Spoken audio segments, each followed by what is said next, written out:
আপনি যাকে পরম ভালোবাসায় জড়িয়ে ধরে আছেন, সে কি আসলেই কোনো মানুষ? নাকি মানুষের চামড়া পরে থাকা কোনো নরকঙ্কাল? একটু ভাবুন। গভীর রাতে যখন আপনার স্ত্রী আপনার পাশে ঘুমিয়ে থাকে, লণ্ঠনের আলোয় একবার তার দেওয়ালের ছায়াটার দিকে তাকাবেন। যদি দেখেন আপনার ছায়াটা দেওয়ালে আছে, কিন্তু আপনার পাশে থাকা সেই রূপবতী নারীর কোনো ছায়া দেওয়ালে নেই, তখন আপনি কি করবেন? ঠিক এই ভয়ঙ্কর বাস্তবতার মুখোমুখি দাঁড়িয়েছিলেন আরিয়ান। চোখের সুরমাটা যখনই সে নিজে চোখে লাগালো, তার পাশে শুয়ে থাকা ধবধবে ফর্সা নীল চোখের রূপসী স্ত্রী দিকে তাকানো মাত্রই আরিয়ানের কলিজা শুকিয়ে গেল। সেখানে কোনো নারী নেই, বিছানায় শুয়ে আছে এক বিশাল গলিত মাংসের ঢাকা জ্বলন্ত লাল চোখের ভয়ঙ্কর জিন যক্ষী, যার ধারালো নখগুলো আরিয়ানের বুকের ঠিক উপরের স্থির হয়ে আছে। আজকের গল্পে আমরা প্রবেশ করতে যাচ্ছি আধারমহলের এমন এক অন্ধকার অধ্যায়ে, যেখানে একটি হতদরিদ্র ও কালো ছেলের জীবনে এসেছিল এক অলৌকিক সুন্দরী মেয়ে, কিন্তু সেই মেয়েটি মানুষ ছিল না। সম্পদ আর রূপের লোভ কিভাবে একটা মানুষের সৃষ্টিকর্তার পথ থেকে দূরে সরিয়ে নরকের দরজায় দাঁড় করিয়ে দেয়, আর শেষ মুহূর্তে কিভাবে পবিত্র কোরআনের একটি আয়াত পুরো শয়তানের মায়াজাল ধ্বংস করে দেয়, তা জানতে আজকের এই গল্পটি শেষ পর্যন্ত আপনারা থাকতে পারেন। স্বাগত আপনাদের আমাদের রহস্য দুনিয়ায় আধারমহলে। নিজমপুর গ্রামের এক কোণে, যেখানে জঙ্গল এসে লোকালয় ছুঁয়েছে, সেখানে এক জরাজীর্ণ কুঁড়ে ঘর বাস করত আরিয়ান। আরিয়ানের জীবনটা ছিল এক দীর্ঘস্থায়ী অন্ধকারের মতো। সে পেশায় ছিল একজন কাঠুরে এবং কাঠ খোদাই শিল্পী। কাঠ কেটে তা দিয়ে অত্যন্ত সুন্দর সুন্দর পুতুল বানাতো সে।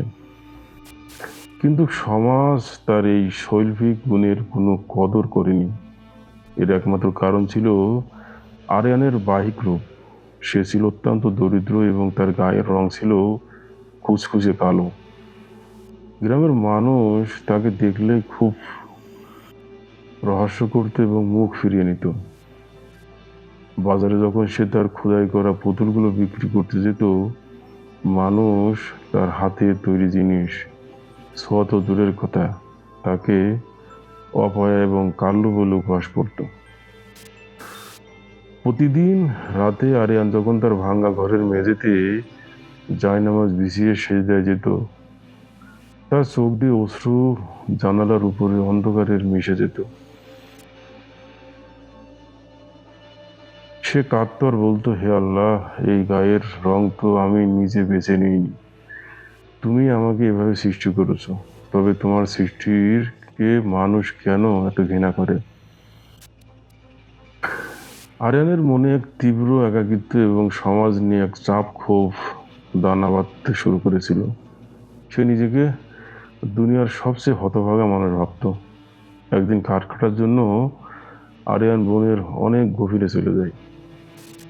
সেদিন চারিদিক ঘন কুয়াশায় ঢেকে গিয়েছিল, যেন ভোর ভোর পুরোই নেমে এসেছিল সন্ধে। পথ হারিয়ে আরিয়ান যখন বনের এক গোলক ধাঁধায় ঘুরেছিল, তখন হঠাৎ বাতাসে এক অলৌকিক সুবাস ভেসে আসে। সেই সুবাস অনুসরণ করে সামনেতে আরিয়ানের চোখ ছানাপড়া হয়ে গেল। একটি প্রাচীন বিশাল বটগাছের নিচে দাঁড়িয়ে আছে এক অপরূপ সুন্দরী তরুণী। তার নাম রূপসা। রূপসার রূপ যেন এই মরত্তর কোনো নারী নয়। তার গায়ের চামড়া এতটাই ফর্সা যে মনে হচ্ছিল ভেতর দিয়ে আলো বের হচ্ছে, আর তার চোখ দুটো ছিল গভীর নীলাভ। রূপসা আরিয়ানের দিকে তাকিয়ে এক মায়াবী হাসি দিল। আরিয়ান ভয় পেয়ে ফিসলে যেতে চাইল। রূপসা তার হাত ধরে বলল, ভয় পেও না আরিয়ান, আমি এই বনের এক নিঃসঙ্গ প্রতীক। দুনিয়ার মানুষ তোমার গায়ের রং দেখে তোমার অবহেলা করছে, কিন্তু আমি তোমার ভিতরে সুন্দর ও পবিত্র মনটা দেখেছি। তুমি যদি আমাকে আপন করে নাও, আমি তোমার এই পৃথিবীর সবচেয়ে সুখী ও ধনী মানুষ বানিয়ে দেব। আরিয়ান নিজের চোখে বিশ্বাস করতে পারছে না। যে মানুষকে পুরো সমাজ ঘৃণা করে, তাকে এমন এক মায়াবিনী ভালোবাসার হাত বাড়িয়েছে। আরিয়ানের আর দ্বিমত করেনি। সে রূপসাকে বিয়ে করে নিজের সেই জরাজীর্ণ কুঁড়ে ঘরে নিয়ে আসে। রূপসা ঘরে আসার পর থেকেই আরিয়ানের ভাগ্য অলৌকিকভাবে বদলাতে শুরু করে। রূপসা কখনো দিনের আলোতে বাইরে বের হতো না। সে শুধু ঘরের অন্ধকার কোণে বসে থাকতো। কিন্তু প্রতি রাতে আরিয়ান যখন ঘুমাতে যেত, রূপসা তার খোদাই করা কাঠের পুতুলগুলোর উপরে হাত বুলিয়ে এক অদ্ভুত ভাষায় ফু দিত। পরের দিন সকালে আরিয়ান দেখতো সেই সাধারণ কাঠের পুতুলগুলো যেন জীবন্ত মানুষের মতো দীপ্তিময় হয়ে উঠেছে। বাজারে নিয়ে যাওয়া মাত্রই ধনী ব্যবসায়ীরা চড়া দামে প্রায় সোনার মূল্য সেই পুতুলগুলো কিনে নিতে শুরু করলো। মাত্র কয়েক মাসের মধ্যে আরিয়ানের দরিদ্রতা উড়ে গেল। সে সেই ভাঙ্গা কুঁড়েঘর ভেঙে গ্রামের সবচেয়ে বড় এবং আলিশান বাড়ি তৈরি করলো। দামি পোশাক আর রাজকীয় খাবার আর অগাধ ধন সম্পদের ভরে গেল তার জীবন। আর ঠিক তখনই আরিয়ানের মনে এক মারাত্মক পরিবর্তন আসতে শুরু করলো। যে গ্রামের মানুষ তাকে একসময় কুকুর বিড়ালের মতো তাড়িয়ে দিত, তারা এখন আরিয়ানের বাড়ির সামনে এসে লাইনে দাঁড়াতো একটু সাহায্যের আশায়। আরিয়ান তাদের দিকে অহংকারের দৃষ্টিতে তাকাতো। তার মনে আস্তে আস্তে জন্মে নিল তীব্র অহংকার। সে ভাবতে শুরু করলো এই সব সম্পদ এবং সম্মান তার নিজের যোগ্যতার কারণে হয়েছে। অহংকারের বশবর্তী হয়ে সে 5 ওয়াক্ত নামাজ পড়া ছেড়ে দিল। আল্লাহর দরবারে কৃতজ্ঞতা প্রকাশ করা সম্পূর্ণ বন্ধ করে দিল। সে ভুলেই গেল যে একসময় সে কতটা নিষ্ঠ ছিল। কিন্তু সুখের এই মায়াজালের আড়ালে এক ভয়ঙ্কর অন্ধকার আরিয়ানের জন্য অপেক্ষা করছিল।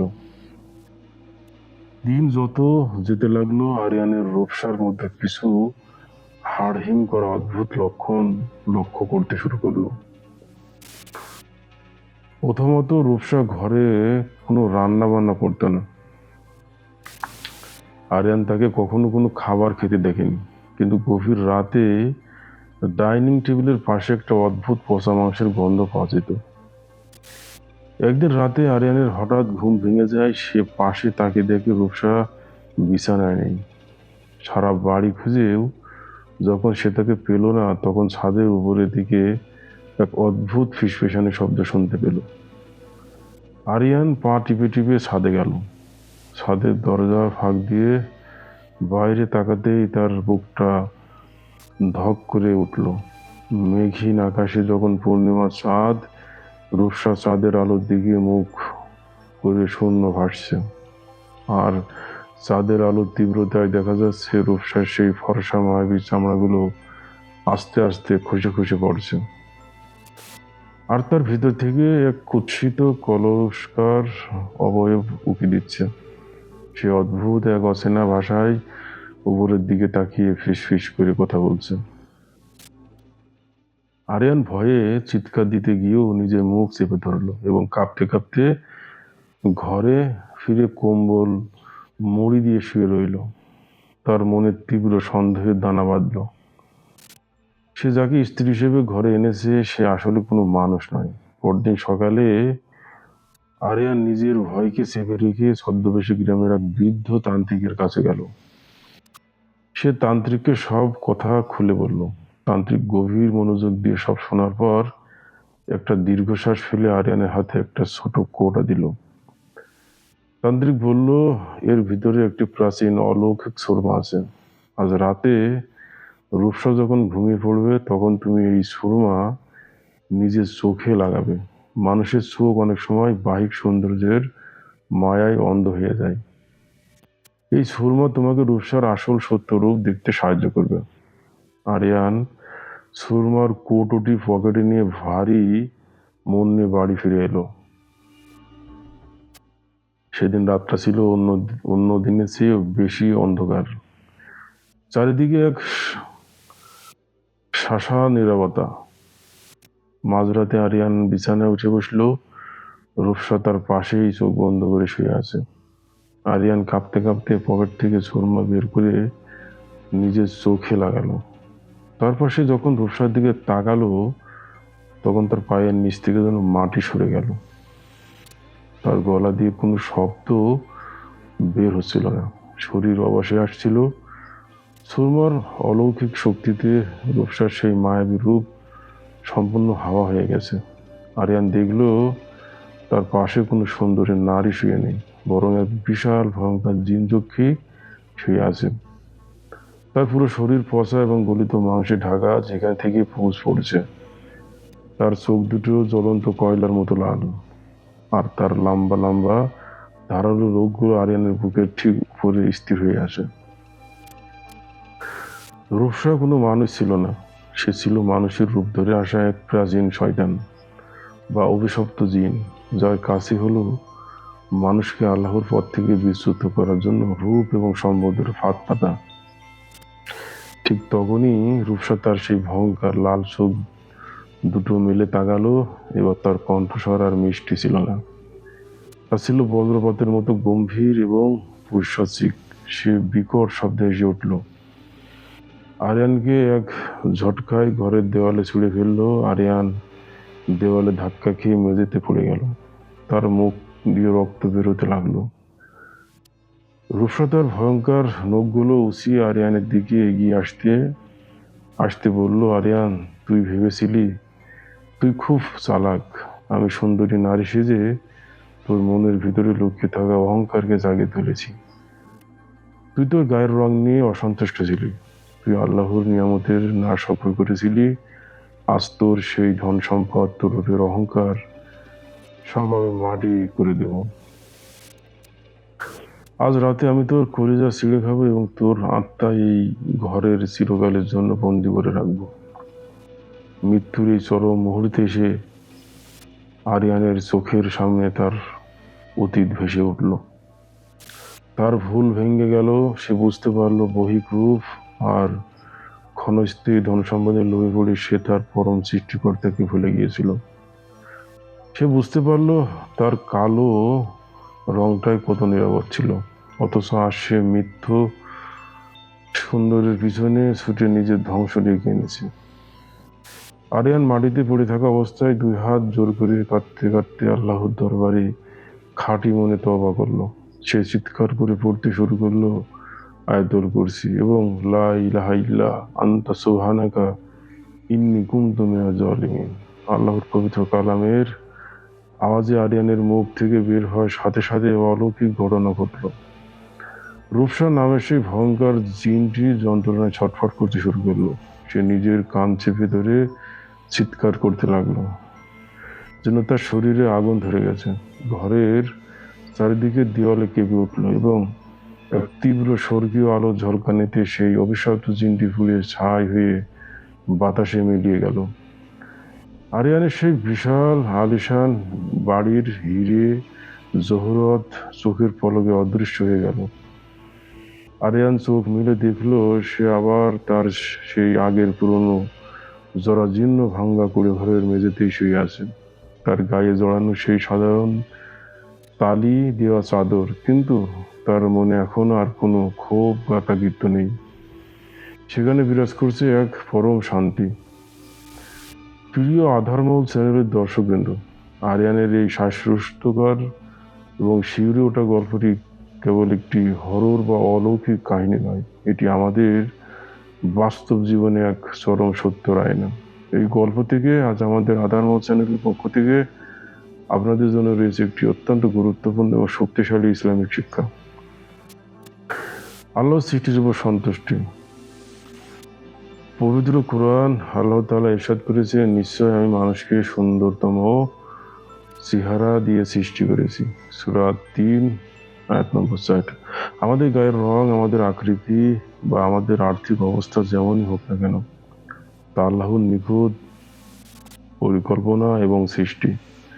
বাহ্যিক রূপের পিছনে ছুটে আল্লাহর দেওয়া নিয়ামতের অবমাননা করা এবং নিজের ভাগ্যকে দোষ দেওয়া মারাত্মক গুনাহ। অহংকারের ভয়াবহ পরিণতি। রাসূল সাল্লাল্লাহু আলাইহি সাল্লাম বলেছেন, যার অন্তরে সরিষার দানা পরিমাণ অহংকার থাকবে, সে জান্নাতে প্রবেশ করবে না। সহিহ মুসলিম। আরিয়ান যখনই নিজের রূপ ও অলৌকিক ধন সম্পর্কে অহংকার করলো এবং নিজের অন্যদের চেয়ে শ্রেষ্ঠ ভাবলো, তখনই সে শয়তানের ফাঁদে পড়ে নিজের সবকিছু হারালো। অহংকার মানুষকে অন্ধ করে দেয়। তো বন্ধুরা, আজকের গল্প এখানেই শেষ হলো এবং পরবর্তী গল্পে কার শিউরে ওঠা এবং দম আটকে যাওয়া গল্পে সাথে থাকার জন্য আমাদের আধার মোড় চ্যানেলটি এখনই সাবস্ক্রাইব করুন এবং পাশে থাকা বেল আইকনটি বাজিয়ে দিন। ধন্যবাদ।